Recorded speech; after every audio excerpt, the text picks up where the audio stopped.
আসসালামু আলাইকুম রহমতুল্লাহ। আজকে আমরা কেমিস্ট্রির একটি গুরুত্বপূর্ণ টপিক অর্থাৎ লাশ হাতিলের নীতি নিয়ে আলোচনা করব। লাশ হাতিলের নীতিটা ক্লিয়ার হব। প্রথমত আসা যাক, স্যার লাশ হাতিলের নীতিটা অ্যাকচুয়ালি কোথায় ইমপ্লিমেন্ট হয়, কোথায় অ্যাপ্লাই করা হয়, এটা প্রয়োগটা কী, উদ্দেশ্যটা কী? সো অবশ্যই উদ্দেশ্য জানা প্রয়োজন। যে কোনো কাজ, যে কোনো ফর্মুলা বা যে কোনো কিছু করতে গেলে এই কাজের পিছনে তো অবশ্যই একটা উদ্দেশ্য থাকে, তাই না?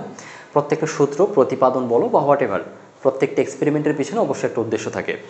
সো লাশ হাতিলের নীতির কথাই যদি বলা হয়, এটার উদ্দেশ্যটা হচ্ছে সর্বোচ্চ পরিমাণে প্রোডাক্ট উৎপন্ন করা, অথবা প্রোডাক্ট বা উৎপাদ এর নির্দিষ্ট পরিমাণ হ্রাস বা বৃদ্ধি করা। কীরকম বিষয়টা একটু সিম্পল হয়ে, সিম্পলভাবে বুঝো। আমি যদি বলি N2+3H2, এটা একটা সমীকরণ বুঝো। সো এই রাসায়নিক বিক্রিয়ার মধ্যে আমরা জানি কি তৈরি হবে, অ্যামোনিয়া তৈরি হবে। এটা কমন একটা রিয়াকশন। কি দেখতে পাচ্ছি, বিক্রিয়ক হিসেবে, রিঅ্যাকট্যান্ট হিসেবে কে আছে, নাইট্রোজেন এবং হাইড্রোজেন বিক্রিয়ক। উৎপাদ কি, অ্যামোনিয়া। এখন আমার ধরে একটা ফ্যাক্টরি আছে, আমার ফ্যাক্টরিতে কি অ্যামোনিয়া উৎপাদন করা হয়, সাপ্লাই দেওয়া হয়। এখন আমি অ্যামোনিয়া উৎপাদন করতে গেলে আমি জানি নাইট্রোজেন এবং হাইড্রোজেন গ্যাস লাগবে, ফাইন। সো আমি এটাও জানি যে অ্যামোনিয়া যে উৎপন্ন হচ্ছে, এখানে একটা কি বিক্রিয়ার পরিবেষ্টনে গরম হয়ে যায়। দ্যাট মিন্স এটা একটা তাপ উৎপাদী বিক্রিয়া। আমরা তাপের পরিমাণটা লিখে দিই, কোনটা তাপ উৎপাদী বিক্রিয়া, কোনটা তাপ হারি বিক্রিয়া, কাকে বলে তাপ উৎপাদী বা তাপ হারি বিক্রিয়া আমরা শিখবো, ওইদিকে যাব। বাট আমি সংক্ষেপে কথাগুলো একটা আলোচনা সেরে দিচ্ছি। ডেল এইচ এর মান, অর্থাৎ কতটুকু তাপ উৎপন্ন হয় বা শোষিত হয়, এটা নির্দেশ করে।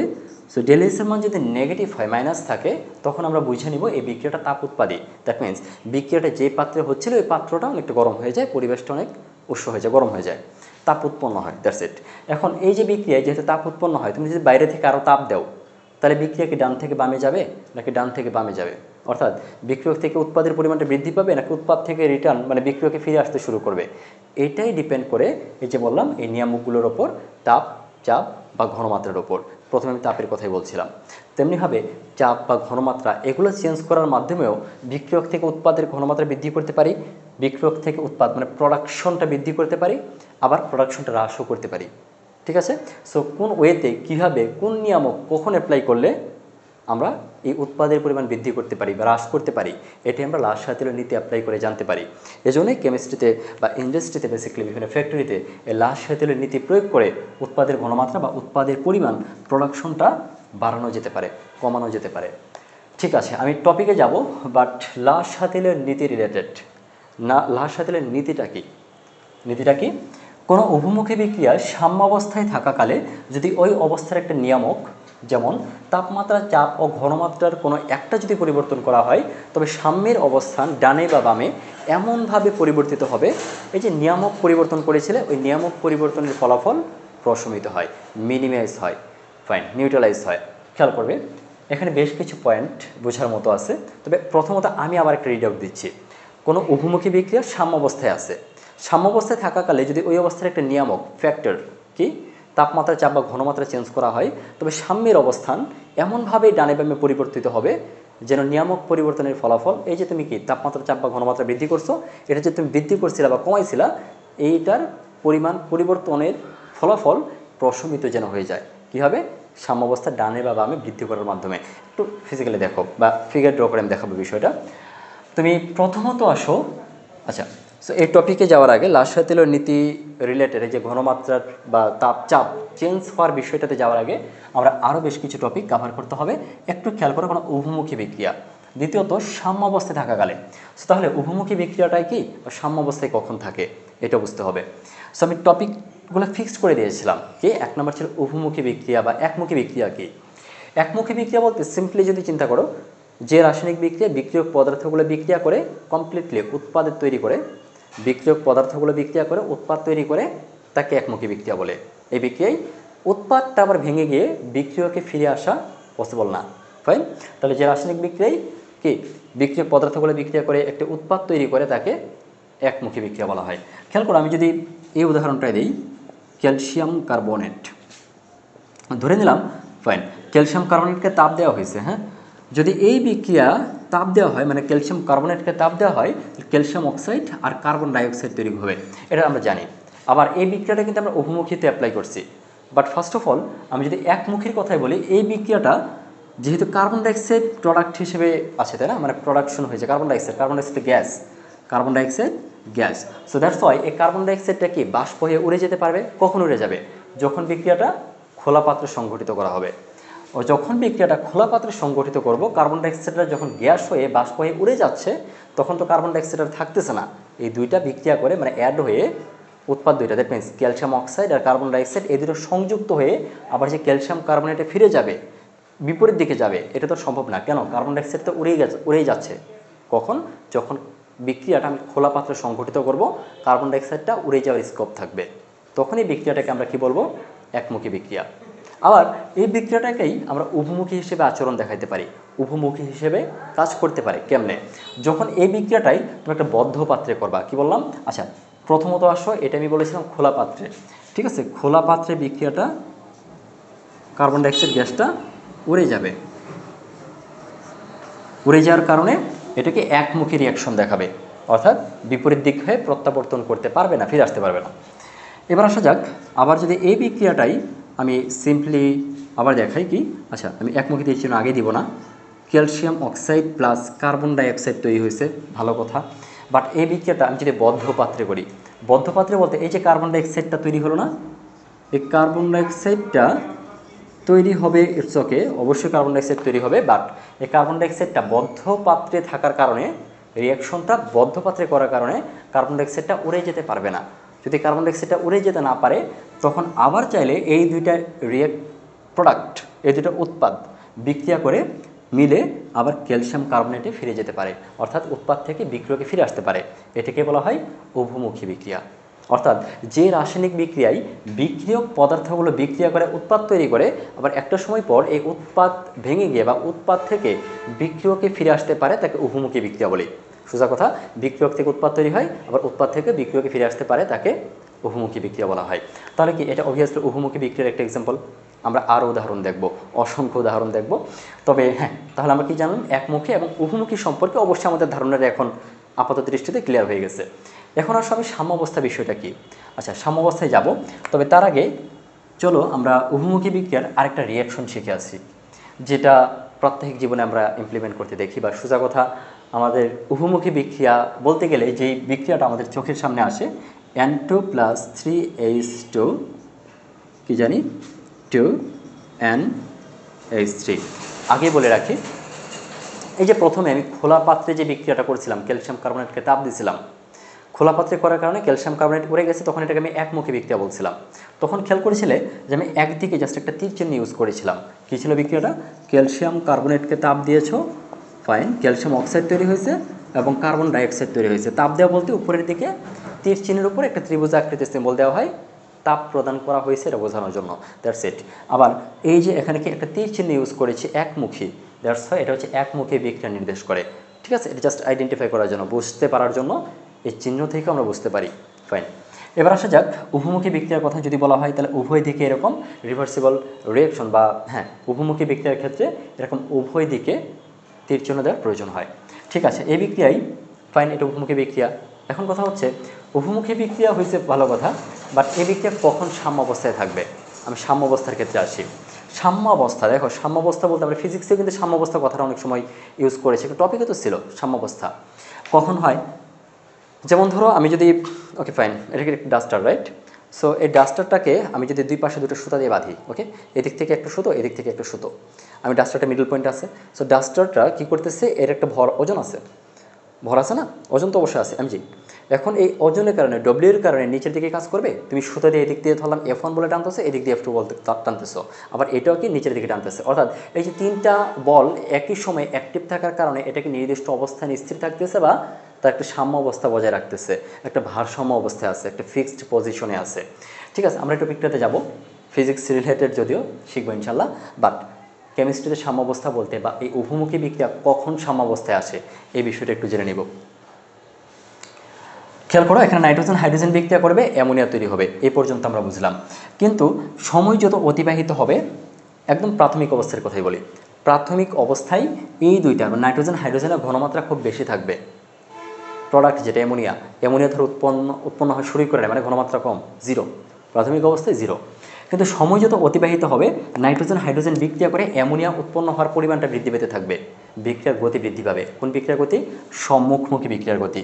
অর্থাৎ বিক্রিয়কের ঘনমাত্রা কমতে থাকবে, উৎপাদের ঘনমাত্রা বৃদ্ধি পেতে থাকবে। এটি হচ্ছে বিক্রিয়ার সম্মুখমুখী বিক্রিয়ার বেগ বলতে পারি। আবার আমি একটা সময় পর ধরলাম 80% নাইট্রোজেন হাইড্রোজেন বিক্রিয়া করে অ্যামোনিয়া তৈরি হয়ে গেছে। ওই মোমেন্টে এই অ্যামোনিয়াটা আবার ভেঙে গিয়ে নাইট্রোজেন হাইড্রোজেনে কনভার্ট হতে পারে, বিপরীত দিকে ফিরে আসতে পারে, অর্থাৎ উৎপাদ থেকে বিক্রিয়কের দিকে ফিরে আসতে পারে, আবার বলতে পারি ডান থেকে বাম দিকে ফিরে আসতে পারে। তাহলে এই প্রসেসটা, এই পদ্ধতিটা তো অবশ্যই উভমুখী বিক্রিয়ার মধ্যেই ঘটবে। ভালো কথা। এখন আসো, যদি এমন একটা অবস্থা সৃষ্টি হয় যে নাইট্রোজেন হাইড্রোজেন বিক্রিয়া করে যেই হারে অ্যামোনিয়া তৈরি করতেছে, আবার এই অ্যামোনিয়াটা ভেঙে গিয়ে একই হারে নাইট্রোজেন এবং হাইড্রোজেন তৈরি করতেছে। অর্থাৎ আমি যদি এভাবে চিন্তা করি যে আমি যে রুমটাতে ভিডিও করছি, এই রুমে ধরলাম 4 জন বর্তমানে আছে, আমার পাশের আরেকটা রুম আছে, রুমে ধরলাম 4 জন ব্যক্তি আছে। আমি যদি এই রুম থেকে একজন ব্যক্তি যদি ওই রুমে যায়, আবার পাশের রুম থেকে একজন ব্যক্তি যদি কন্টিনিউয়াসলি আমার রুমে আসে, আবার বলছি আমার এই রুম থেকে একজন ব্যক্তি যদি পাশের রুমে যায়, অ্যাট দ্য সেম টাইম ওই রুম থেকে যদি আরেকজন ব্যক্তি আমার এই রুমে আসে, এভাবে যদি কন্টিনিউয়াসলি একজন এক্সচেঞ্জ হইতে থাকে, একজন যাচ্ছে একজন আসতেছে অ্যাট দ্য সেম টাইম একই সময়, তখন বাইরে থেকে কেউ যদি দৃষ্টিপাত করে দেখে, তাহলে মনে হবে না যে দুই রুমে জন বা পার্সন নাম্বার ইকুয়াল আছে, সমান আছে। এই রুমের 4 জন অলওয়েজ, ওই রুমের 4 জন অলওয়েজ। অর্থাৎ এই যে বিক্রিয়াটা বলছি যে এখানে বিক্রিয়া ভাঙা অ্যামোনিয়া উৎপন্ন হওয়ার যে হার বা গতিবেগ, আবার অ্যামোনিয়া ভাঙা নাইট্রোজেন এবং হাইড্রোজেনে কনভার্ট হওয়া, ফিরে আসার পরিমাণ বা হার বা গতিবেগ সেম যদি হয়, ওই অবস্থাকে বলবো রাসায়নিক সাম্যাবস্থা। সো এখন রাসায়নিক সাম্যাবস্থা, এটা আরেকভাবে অনেক সময় এক্সামে থাকে যে রাসায়নিক সাম্যাবস্থা একটি গতিময় অবস্থা।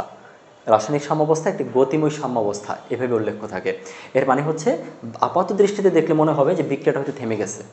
অর্থাৎ বিষয়টা এরকম যে নাইট্রোজেন হাইড্রোজেন বিক্রিয়া করতেছে, অ্যামোনিয়া তৈরি করতেছে, আবার বললাম কি অ্যামোনিয়াটা ভাঙার পরিমাণটা বা বিক্রিয়ার এটা ঘনমাত্রা হ্রাস পাওয়ার পরিমাণটা, ঠিক আছে, বা ঘনমাত্রা হ্রাস পাওয়া বলতে সোজা কথা এই দুইটা মানে অ্যামোনিয়াটা ভেঙে গিয়ে নাইট্রোজেন হাইড্রোজেনে ফিরে আসার পরিমাণটা বা হারটা বেগটা সেম যদি হয়, তাহলে মনে হবে যে বিক্রিয়াটা হয়তো আপাত দৃষ্টিতে থেমে গেছে, বিক্রিয়াটা কোনো দিকে সংঘটিত হচ্ছে না।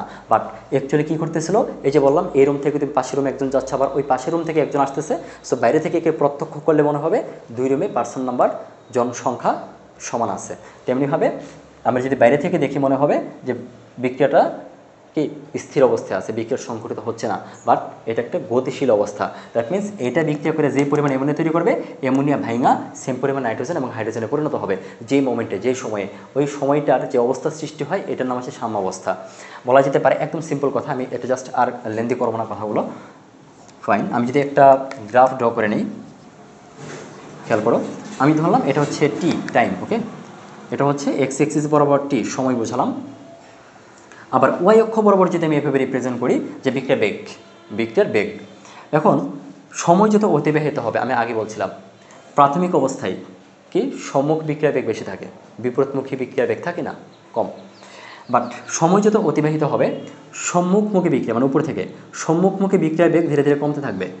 আবার বিপরীতমুখী বিক্রিয়ার বেগ, দ্যাট মিনস আমি বলছিলাম এই দুইটা বিক্রিয়া করে একটা নির্দিষ্ট অ্যামাউন্ট অফ অ্যামোনিয়া উৎপন্ন হওয়ার পর, নির্দিষ্ট সময় অতিবাহিত হওয়ার পর এটা আবার ভাঙতে শুরু করবে, আবার বিপরীত দিকে ফিরে আসতে থাকবে।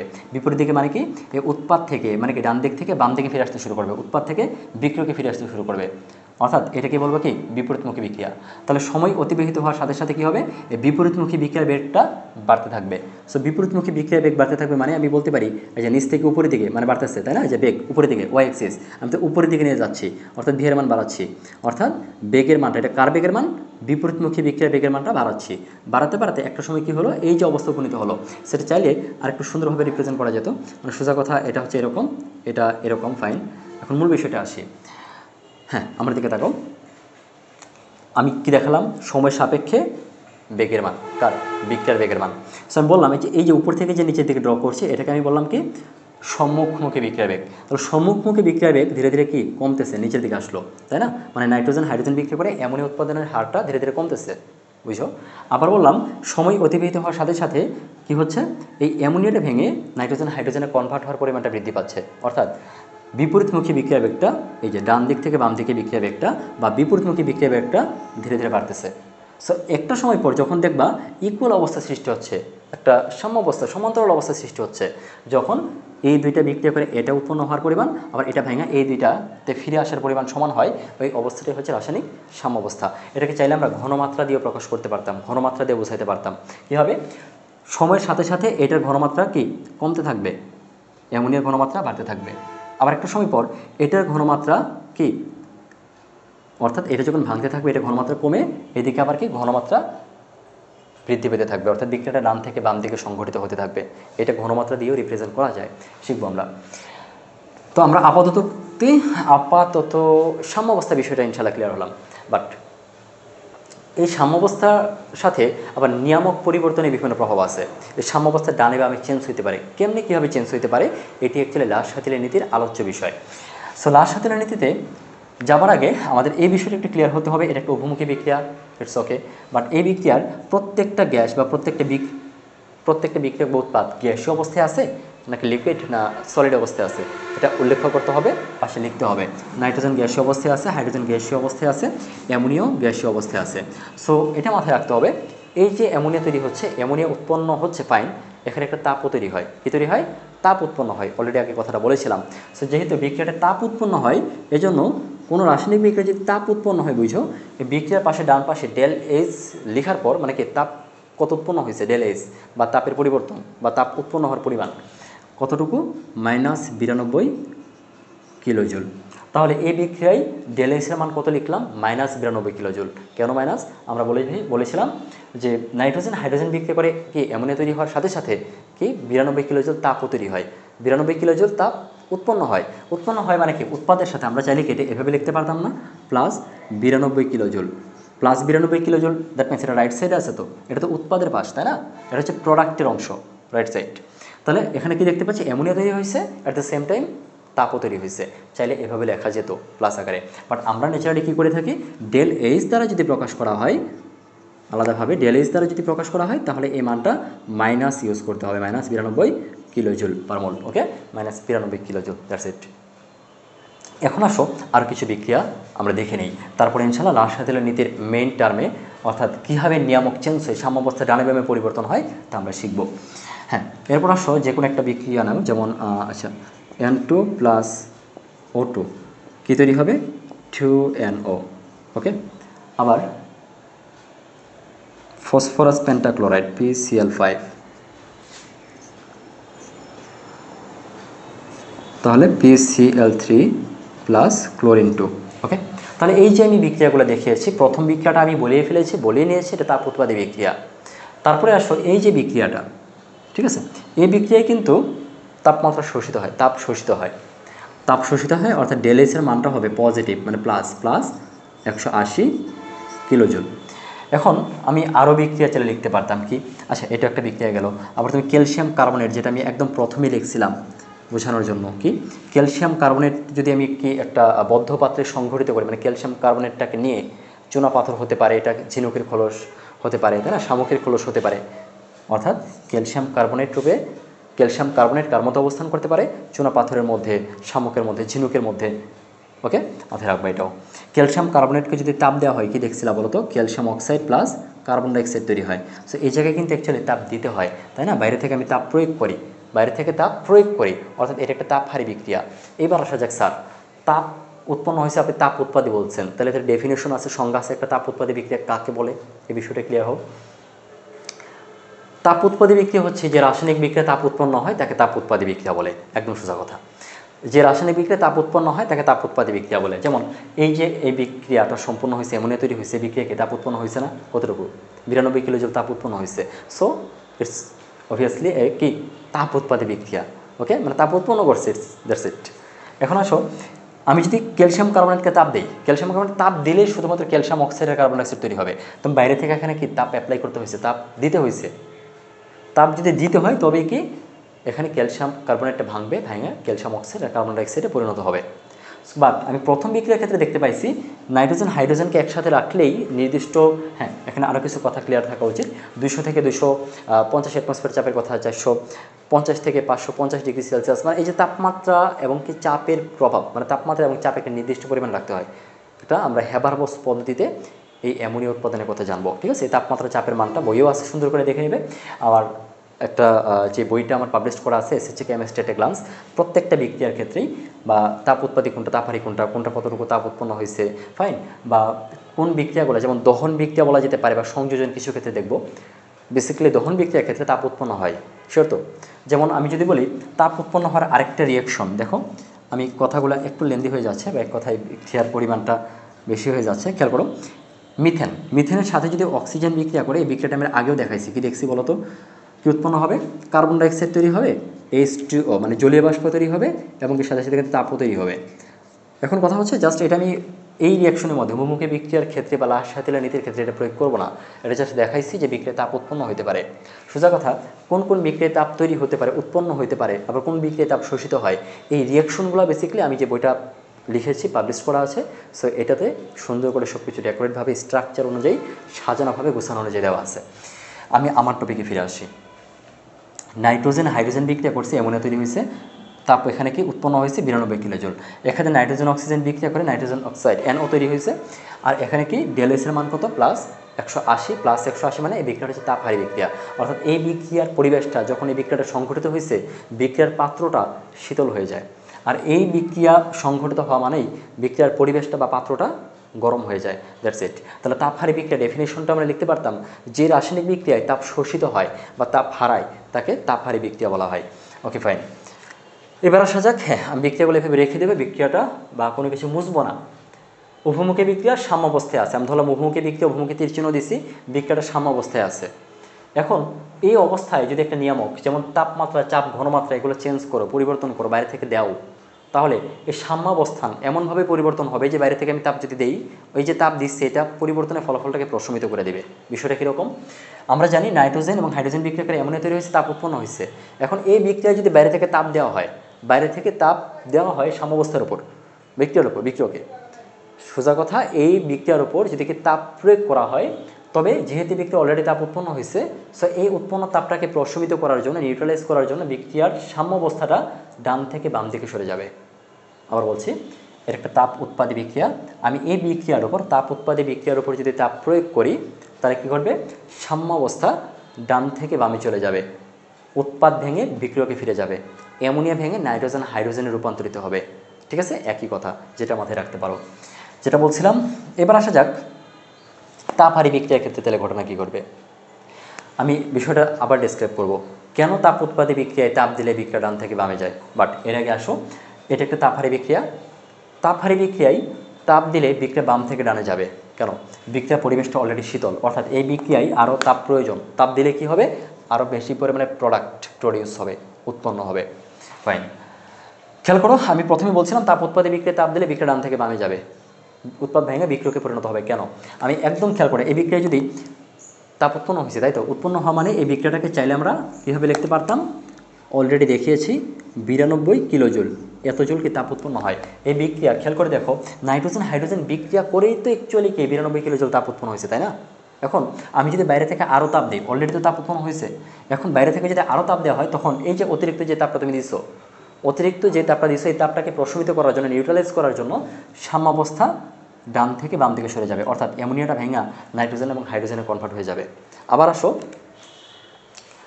যদি এভাবে মাথায় রাখতে পারো যে আমি ধরলাম এটা হচ্ছে গরিব, গরিব বলতে এই পাশে তো কোনো তাপ উৎপন্ন হয় নাই, তাই না, এই পাশে তাপ উৎপন্ন হয়েছে, তাপ উৎপন্ন হয়েছে, তাই না, +92।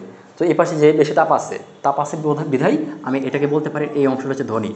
এখন আসো, এই বিক্রিয়ার উপর, বা আমি যদি ধরলাম এক পাশে গরিব আছে আর এক পাশে ধনী আছে, এখন কোনো কিছু বা কোনো টাকা পয়সা, অর্থ সম্পদ যখন তুমি এই বিক্রিয়ার উপর প্রয়োগ করবা বা ওই অঞ্চলটাতে যাবা, একটা অঞ্চলে যাচ্ছে, এক অঞ্চলে কি আছে, মানে এক পাশে কি আছে, ধনীরা বসে আছে, আর এক পাশে গরিবরা বসে আছে, এক পাশে ধনী এক পাশে গরিব, তুমি টাকা বা অর্থ সম্পদ নিয়ে গেছো, কী করবে, অবশ্যই কি ওই অর্থ সম্পদ কাকে দান করবে বা কোন দিকে যাবে তোমার হাত, বা কোন দিকে তুমি মুভ করবা, কোন দিকে দিবা, কাকে দিবা, অবশ্যই যে গরিব, তাই তো। অর্থাৎ তুমি এখানে কি বাইরে থেকে তাপ দিছো, তুমি দেখতে পাচ্ছ অলরেডি এখানে তাপ আছে, তখন এই তাপটা কোন দিকে যাবে, বা এই সাম্যাবস্থা কোন দিকে যাবে, ডান থেকে বাম দিকে যাবে, অর্থাৎ গরিবের দিকে যাবে। ওকে, অলরেডি এখানে তাপ আছে মানে ওরা ধনী, তুমি আরও বাইরে থেকে তাপ দিচ্ছ, তাহলে তো অবশ্যই কি ধনী দিকে, ধনীকার দিবা না, গরিবের দিকে দিবা। অর্থাৎ বোঝানো হচ্ছে যে সাম্যের অবস্থানটা ডান থেকে বাম দিকে যাবে, সোজা কথা উৎপাদ ভেঙা বিক্রিয়কে পরিণত হবে, অ্যামোনিয়া ভেঙা নাইট্রোজেন এবং হাইড্রোজেনে কনভার্ট হবে, এভাবে মাথায় রাখতে পারো। এবার আসা যাক চাপের প্রভাব। চাপের প্রভাব কখন অ্যাপ্লাই হবে মাথায় রাখা দুইটা কন্ডিশন। ফার্স্ট অফ অল, চাপের প্রভাব থাকবে তখনই যখন বিক্রিয়ক এবং উৎপাদ প্রত্যেকটি পদার্থ, প্রত্যেকটা এলিমেন্টস, প্রত্যেকটা পদার্থর ভৌত অবস্থা গ্যাসীয় অবস্থা হয়। আবার বলছি, বিক্রিয়ক এবং উৎপাদ প্রত্যেকটা যদি গ্যাসীয় অবস্থায় থাকে, লাইক এটা গ্যাস, তাই না, এটাও গ্যাস, আবার এটা নাইট্রিক, হ্যাঁ ফাইন গ্যাস, এই যে প্রথমটা এটাও গ্যাস, এটা কথা যদি বলি ফাইন এটাও তো গ্যাস, তাই না, এটাও গ্যাস, ক্লোরিন গ্যাস। তাহলে এই দেখো প্রত্যেকটা প্রথম তিনটে বিক্রিয়া খেয়াল করো, প্রত্যেকটা অবস্থা, প্রত্যেকটা বিক্রিয়ক উৎপাদ গ্যাসীয় অবস্থায় আছে, ফাইন সেম কন্ডিশনে আছে, সেম স্টেটে আছে। ফার্স্ট কন্ডিশন বলছি সবাই গ্যাসীয় অবস্থায় থাকতে হবে, সবাই গ্যাসীয় অবস্থায় আছে, এটা কন্ডিশন ফিল আপ করছে, ফুলফিল। বাট সেকেন্ড কন্ডিশন হচ্ছে বিক্রিয়ক এবং উৎপাদের মোল সংখ্যার পার্থক্য থাকতে হবে, অর্থাৎ বিক্রিয়কে যতটি মোল সংখ্যা থাকবে উৎপাদের মোল সংখ্যাটা চেঞ্জ থাকতে হবে, পরিবর্তিত হইতে হবে। যেমন এখানে 4 মোল, খেয়াল করি, যেমন এখানে নাইট্রোজেন আছে 1 মোল, হাইড্রোজেন আছে 3 মোল, মানে এই পাশে মোট মোল সংখ্যা কত বলো তো, 4 মোল আছে, তাই না, বিক্রিয়ক এবং উৎপাদে। আবার আমি যদি রাইট সাইডে ফলো করি, মানে উৎপাদে ফলো করি, তাহলে দেখতে পাচ্ছি এখানে মোল সংখ্যা কত, 2 মোল। তাহলে যেহেতু এখানে মোল সংখ্যার পার্থক্য আছে, বামে 4 মোল, ডানে 2 মোল, তাহলে মোল সংখ্যার পার্থক্য আছে। আর প্রথমে বলছিলাম প্রত্যেকটা গ্যাসীয় অবস্থায় আছে, তাহলে গ্যাসীয় অবস্থায় থাকলে এবং মোল সংখ্যার পার্থক্য থাকলে, বিক্রিয়ক এবং উৎপাদে মোল সংখ্যার পার্থক্য থাকলে তবে কিসের প্রভাব বা কিসের কোন নিয়ামকটা অ্যাপ্লাই করা যাবে, চাপের প্রভাব ক্রিয়াশীল হবে, চাপের বা চাপ যে নিয়ামক এটা অ্যাপ্লাই করা যাবে, ইমপ্লিমেন্ট করা যাবে। কেমনে কি বিষয়টা খেয়াল করো। যখন আমরা দেখব, অ্যাটেনশন, যখন আমরা দেখব বাম পাশে মোল সংখ্যা বেশি 4 মোল, ডান পাশে মোল সংখ্যা কত 2, এখন আমি যদি এই বিক্রিয়ার সাম্যাবস্থার উপর চাপ প্রয়োগ করি, যদি চাপ দাও, তাহলে চাপের প্রভাবটা প্রশমিত করার জন্য বিক্রিয়া বাম থেকে ডান দিকে যাবে, দ্যাট মিন্স যেই পাশে মোল সংখ্যা কম সেদিকে যাবে। এবার আসো, আমি যদি বলি এই বিক্রিয়ার ক্ষেত্রে, এই বিক্রিয়ার ক্ষেত্রে কিন্তু এই পাশে মোল সংখ্যা কত 1 আর অক্সিজেন 1, মানে 2 মোল, 2 মোল, তাই না টোটাল। আবার এই পাশে মোল সংখ্যা কত 2 মোল, ফাইন। তো এই পাশে বাম এবং ডান দুই পাশে যেহেতু মোল সংখ্যা সেম, দ্যাটস ওয়াই এখানে চাপের কোনো প্রভাব অ্যাপ্লাই হবে না, চাপের কোনো প্রভাব থাকবে না, দ্যাটস ইট। আবার আমরা যদি খেয়াল করি এই বিক্রিয়ায় আমরা দেখতে পাচ্ছি বাম পাশে মোল সংখ্যা 1, ডান পাশে মোল সংখ্যা 2, তাই না, একটা ফসফরাস পেন্টাক্লোরাইড। আবার এই পাশে কয়টা আছে, 2টা ফসফরাস, হ্যাঁ একটা ফসফরাস ট্রাইক্লোরাইড আর একটা ক্লোরিন, দ্যাট মিন্স এই পাশে উৎপাদ আছে 2 মোল, আর বাম পাশে দ্যাট মিন্স বিক্রিয়কের পাশে উৎপাদ আছে 1 মোল। তাহলে যেহেতু আমরা দেখতে পাচ্ছি ফাইন দুই পাশে মোল সংখ্যার পরিমাণটা ডিফারেন্ট, আলাদা আলাদা, 1 মোল উৎপাদের পাশে 2 মোল, তাহলে এখানে কি চাপের প্রভাব অ্যাপ্লাই করতে পারি। আবার ফার্স্ট কন্ডিশন ছিল কি প্রত্যেকটা পদার্থ বিক্রিয়ক এবং উৎপাদ গ্যাসীয় স্টেটে, গ্যাসীয় অবস্থায় থাকতে হবে, তাই আছে, তখন কি এটার উপর চাপের প্রভাব অ্যাপ্লাই করা যাবে। চাপ প্রয়োগ করলে তখন কি ঘটবে, আমরা আগেই বলছিলাম যে পাশে মোল সংখ্যা কম সেদিকে যাবে, এটা উৎপাদ হোক বা বিক্রিয়কের দিকে হোক। তাহলে আমরা খেয়াল করছি যে বিক্রিয়কের পাশে মোল সংখ্যা কম, অর্থাৎ এই বিক্রিয়া যদি চাপ প্রয়োগ করা হয় তাহলে সাম্যাবস্থা ডান থেকে বাম দিকে সরে যাবে, দ্যাট মিন্স ফসফরাস ট্রাইক্লোরাইড এবং কি ক্লোরিন গ্যাস বিক্রিয়া করে ফসফরাস পেন্টাক্লোরাইডে কনভার্ট হওয়া শুরু করবে, রূপান্তরিত হতে শুরু করবে। এখন আসো এই বিষয়টাকে জাস্ট সিম্পলি আরেকটু ওয়েতে বোঝানো যায়, খেয়াল করো। আমি ধরলাম একটা দাড়িপাল্লা, চিন্তা করো, কী বললাম, দাড়িপাল্লা। এখন এই দাড়িপাল্লার এই পাশে চিন্তা করো যে এই পাশে আমি কি নিলাম, 10 কেজি আম নিয়েছো, এই পাশে 10 কেজি আম নিয়েছো, আচ্ছা 10 কেজির কথা বাদ দিলাম, 1 কেজি হিসাব করতে সুবিধা হবে। এই পাশে তুমি 1 কেজি আম নিছো, এই পাশে কী করছো তুমি 1 কেজির বাটখারা নিছো, বাটখারা ওজন 1 কেজি আম নিছো, 1 কেজি বাটখারা নিছো। এখন আমি যদি এই পাশে ছোট্ট আর একটা আম, সোজা কথা আমি ধরলাম যে 100 গ্রামের একটা আম আর এখানে আমি অ্যাড করলাম, মানে সাপোজ ধরে নাও 100 গ্রামের একটা আম যদি অ্যাড করা হয় তাহলে এই পাশে পরিমাণটা কি বৃদ্ধি পাবে না। বাট যখন এই পাশে 1 কেজি আম ছিল, এই পাশে 1 কেজি বাটখারা ছিল, ওজন ছিল, তখন কি এই যে সাম্যাবস্থা বা যেটা কি থাকে, এটা একটা কাঠি থাকে, কাঠির উপরে কি একটা সুতা লাগানো থাকে, আমি অ্যানালগ বাটখারা এই দাড়িপাল্লার কথা বলতেছি। সো এই যে কাঠিটা, লাঠিটা যার উপর সুতা লাগানো আছে, সুতাটাকে মিডল পয়েন্টে লাগানো থাকে কাঠি বা লাঠির উপরে, এই পাশে একটা পাল্লা থাকে, এই পাশে একটা পাল্লা থাকে, ফাইন। তখন দেখবে এটা নিউট্রাল অবস্থায় থাকবে, সাম্য অবস্থায়। যখন 1 কেজি আম এবং 1 কেজি বাটখারা থাকবে তখন সাম্য অবস্থায় থাকবে। বাট যখন এই পাশে তুমি কি করছো, 1 কেজি আমের সাথে আরও 100 গ্রাম আম তুমি অ্যাড করছো, তাহলে টোটাল 1100 গ্রাম হয়েছে, মানে 1 কেজি 100 গ্রাম হয়েছে, তখন কি হবে, এই সাম্যাবস্থা বা সোজা কথা এই পাশটা, আমের পাশটা হালকা একটু নিচের দিকে ঝুঁকে থাকবে, নিচের দিকে চলে যাবে, ট্রু। যদি এই এমনই হয় নিচের দিকে ঝুঁকে যায়, এটাই হওয়া উচিত হবে। এখন আসো, আমি যদি সাম্যাবস্থা মানে এই যে কাঠি বা লাঠির যেখানে কি সুতা লাগায় ওজন করা হয়, এই মিডল পয়েন্টটা বা এই সুতা লাগানো অংশটা আমি যদি হালকা এদিকে সরিয়ে, মানে আমের দিকে সরিয়ে নিই, তাহলে দেখবা আবার এটা নিউট্রাল অবস্থায় চলে আসবে। অ্যাপ্লাই করে দেখতে পারো। এটা যে কোনো একটা কাঠি দিয়ে দুই পাশে দুটো সুতা লাগিয়ে যে কোনো দুইটা ভার লাগাইয়া এটা তুমি অ্যাপ্লাই করে বাসায় প্র্যাকটিক্যালি দেখতে পারো। আবার আমি ধরলাম এই পাশে তুমি আমের পরিমাণ আরও 100 গ্রাম বৃদ্ধি করলা, তাহলে হবে কত? 1200 গ্রাম টোটাল। তাহলে 1200 গ্রাম আম যদি হয় তাহলে আবার কী হবে? এদিকে হালকা ঝুঁকে পড়বে, ঝুঁকে গেল, ফাইন, নিচের দিকে হালকা হেলে গেল। এখন আসো, আমার টার্গেট হচ্ছে সাম্য অবস্থায় রাখা, মানে এই যে লাঠিটা কাঠিটা এটাকে নিউট্রাল রাখা, সাম্য অবস্থায় রাখা, ভারসাম্য অবস্থায় রাখা। তখন আবার আমি যে কাজটা করতে পারি, এই যে মিডল পয়েন্ট বা সোজা কথা যে সুতো বা কাঠিটা, এটার ভারকেন্দ্র বলবো না, এটার এই অবস্থানটাকে হালকা আমি এদিকে সরাই নিচ্ছি। ওকে, কোন দিকে? আমের দিকে। যখন আবার সরাই নিচ্ছ তখন কি এই যে কাঠিটা বা লাঠিটা বা দাঁড়িপাল্লাটা আবার সাম্য অবস্থায় চলে আসবে। ফাইন। এভাবে তুমি আরও যদি আমের পরিমাণ বৃদ্ধি করো, আরও যদি তুমি কি সাম্য অবস্থাকে এদিকে সরাইতে থাকো, আমের দিকে সরাইতে থাকো, তাহলে সাম্য অবস্থা সরাইতেছো মানে হচ্ছে টোটাল একটা ভারসাম্য অবস্থায় নিয়ে আসার জন্য। অর্থাৎ বিক্রিয়া এবং উৎপাদ বা বলতে পারে আম এবং ওজন দুইটাই সমান পরিমাণে আছে। বাইরে থেকে কেউ যদি মনে করে, বাইরে থেকে কেউ যদি দেখে, তাহলে মনে করবে যে এই পাশে যতটুকু পরিমাণ আম আছে এই পাশে বাটখারা বা ওজনের পরিমাণটা সেম। আসলে কি তাই ছিল? না, তুমি এখানে আমের পরিমাণ বাড়াই দিয়েছিলা, কিন্তু তুমি কি চেঞ্জ করছো? এই যে মিডল পয়েন্টটা, মানে সোজা কথা যেখানে তুমি সুতা লাগায় ওজন করছো, ওই জায়গাটা পরিবর্তন করছো, সাম্য অবস্থায় চেঞ্জ করছো। তখন এটা নিউট্রাল অবস্থানে চলে আসছিল আমের পরিমাণ বেশি হওয়া সত্ত্বেও। কিন্তু বাইরে থেকে কেউ দেখলে এটা বুঝতেই পারবে না যে কি এই পাশে আম বেশি আছে, যেটা সাম্য অবস্থায় আছে, নিউট্রাল আছে। তাহলে কি বাইরে থেকে দেখলে মনে হবে এই যে তুমি ভর বা ওজনটা বৃদ্ধি করছো, আম অ্যাড করছো, এই নিয়ামক যে পরিবর্তন করছো, এটার যে ফলাফল এটা প্রশমিত করে দিয়েছে। কীভাবে প্রশমিত করছে? এই যে সাম্যের অবস্থান বা এই সুতা লাগানো অংশটা আমি হালকা আমের দিকে, আমের পাল্লার দিকে টেনে নিচ্ছি। কী করছি? হালকা একটা সাইড চেঞ্জ করে নিচ্ছি। অর্থাৎ এই বিষয়টাই জাস্ট এখানে বোঝানো হচ্ছিল যে তাপ উৎপাদী বিক্রিয়ায় অলরেডি তাপ উৎপন্ন হয়েছে, তুমি যদি আরও তাপ দাও তো বিক্রিয়াটাকে নিউট্রালাইজ করার জন্য, প্রশমিত করার জন্য এই যে সাম্য অবস্থা হালকা বাড়ির দিকে সরে যাবে। এর মানে অ্যামোনিয়াটা হালকা স্লাইটলি বা কিছু পরিমাণে অ্যামোনিয়া ভেঙে গিয়ে নাইট্রোজেন এবং হাইড্রোজেনে রূপান্তরিত হওয়া শুরু করবে। অর্থাৎ এটাই ছিল বেসিক্যালি সাম্য অবস্থার উপর কি বিভিন্ন নিয়ামকের প্রভাব। আশা করি অনেক কিছু তোমরা ক্লিয়ার হয়ে গেছো। এবার আসা যাক ঘনমাত্রা। এটা কিন্তু এখনও বলি নাই। তাপমাত্রা বলেছি, চাপ বলেছি। তাপমাত্রা বলছিলাম তাপ উৎপাদী বিক্রিয়া, তাপ দিলে বিক্রিয়া ডান থেকে বামে যাবে, দ্যাটস ইট।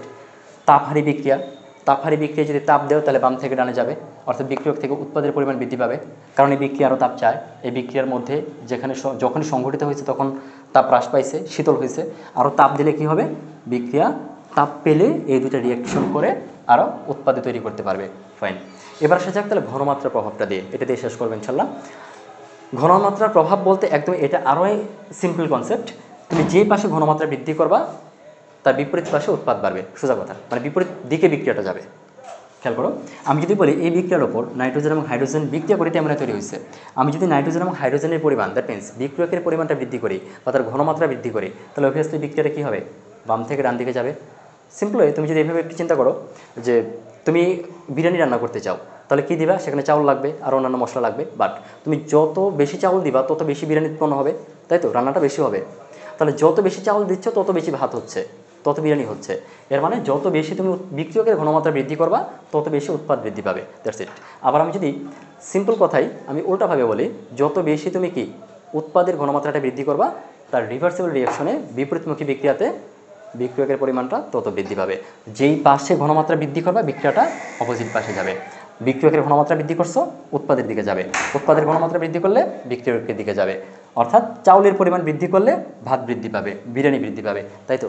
অর্থাৎ ঘনমাত্রা বৃদ্ধি করলে যে পাশে বৃদ্ধি করবা তার বিপরীত দিকে যাবে, দ্যাটস ইট। তাহলে আশা করা যাক একটা ভিডিওর মাধ্যমে তোমরা অনেক কিছু ক্লিয়ার হয়ে গেছো যে কীভাবে একমুখী উভমুখী বিক্রিয়াতে কনভার্ট করা যায়। এটাও দেখছিলাম যে ক্যালসিয়াম কার্বনেটকে তাপ দিয়েছো, ক্যালসিয়াম অক্সাইড কার্বন ডাইঅক্সাইড তৈরি হয়েছে, কার্বন ডাইঅক্সাইডটা উড়ে গেছিলো, তখন এটাকে আমরা একমুখী বলছিলাম। বাট যখন একটা বদ্ধ পাত্রের মধ্যে বিক্রিয়া করছো তখন এটা কি কার্বন ডাইঅক্সাইড এবং ক্যালসিয়াম অক্সাইড মিলে আবার ক্যালসিয়াম কার্বনেটে রিটার্ন করতে পারছে, তখন এটাকে আমরা উভমুখী বিক্রিয়া বলছিলাম। ফাইন। তারপর আমরা শিখলাম লাশ হাতেলের নীতির ওপর, অর্থাৎ কোনো বিক্রিয়ার সাম্য অবস্থায় থাকাকালীন ওই বিক্রিয়ার ওপর তাপ, চাপ এবং ঘনমাত্রা কীভাবে অ্যাপ্লাই করা যায়, কীভাবে সাম্য অবস্থাটা ধরে রাখা যায়। সো এই ছিল আজকের মতো। সো আশা করি তোমরা অনেক কিছু ক্লিয়ার হয়ে গেছো, এগুলো নোট ডাউন করবে। ইনফ্যাক্ট তারপরে যদি কোথাও প্রবলেম ফেস করো অবভিয়াসলি আমাকে ইনবক্স করবে, জানাবে, পার্সোনালি কমেন্টস করবে। আর পরবর্তীতে বিভিন্ন টেকনিক ওয়াইজ বিভিন্ন ধরনের ভিডিও পেতে, কেমিস্ট্রির কথাও যদি বলা হয়, ফিজিক্সের কথা, বিভিন্ন রাসায়নিক সূত্রগুলো বলো বা গুরুত্বপূর্ণ তথ্যগুলো কীভাবে খুব অল্প সময় সহজে আয়ত্ত করতে পারো, মনে রাখতে পারো, এর জন্য বিশেষ কিছু টেকনিক, ছন্দ, সূত্র অ্যাপ্লাই করে আমার একটা বইও লেখা আছে। ইনফ্যাক্ট বিভিন্ন টিউটোরিয়ালগুলো এভাবে ইনশাল্লাহ আগামী দিনগুলোতে নিয়ে আসবো। তোমাদের সার্বিক মঙ্গল কামনা করছি। সকলে সুস্থ থাকবে, ভালো থাকবে। সুস্থতা কিন্তু আল্লাহ তাআলার সবচেয়ে বড় নিয়ামত, ঠিক আছে, নিয়ামত। সো এই নিয়ামতটাকে ধরে রাখতে হবে। যারা সুস্থ আছো এই নিয়ামতের মূল্যায়ন করতে হবে। আমার জন্য দোয়া করবে, তোমাদের জন্য দোয়া থাকলো। আজকে এই পর্যন্তই, দেখা হবে আগামী কোনো টিউটোরিয়ালে, আগামী কোনো ভিডিওতে। আল্লাহ হাফেজ।